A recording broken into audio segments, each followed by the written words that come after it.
ጤና ይስጥልኝ ክቡራትና ክቡራን ተመልካቾቻችን እንደምን አረፈዳችሁ። መልካም ሳምንት። ልክ በሁለት ሰዓት ጠብቁን።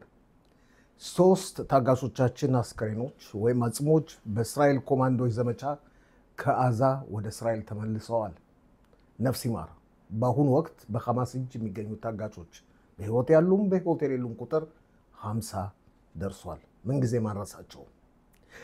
የአሜሪካው ፕሬዝዳንት ዶናልድ ትራምፕ በሰጡት ትዕዛዝ የኢራን የኒውክሌር ማመንጫ ጣቢያዎች ትላንት ሌሊት በ3 ሰዓት ላይ በከፍተኛ ሁኔታ ወድመዋል።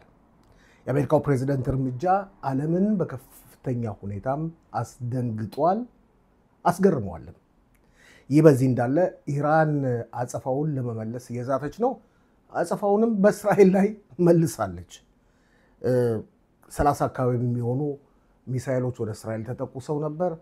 በንብረት ላይ ከፍተኛ ጉዳት ደርሷል። በሰው ላይ መቁሰል ብቻ እንጂ ነፍስ መጥፋት ጉዳት አልደረሰም።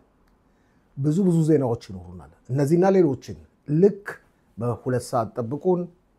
ሼር፣ ሰብስክራይብ እና ላይክ ማድረጋችሁን ምንጊዜም እንዳዘነጉ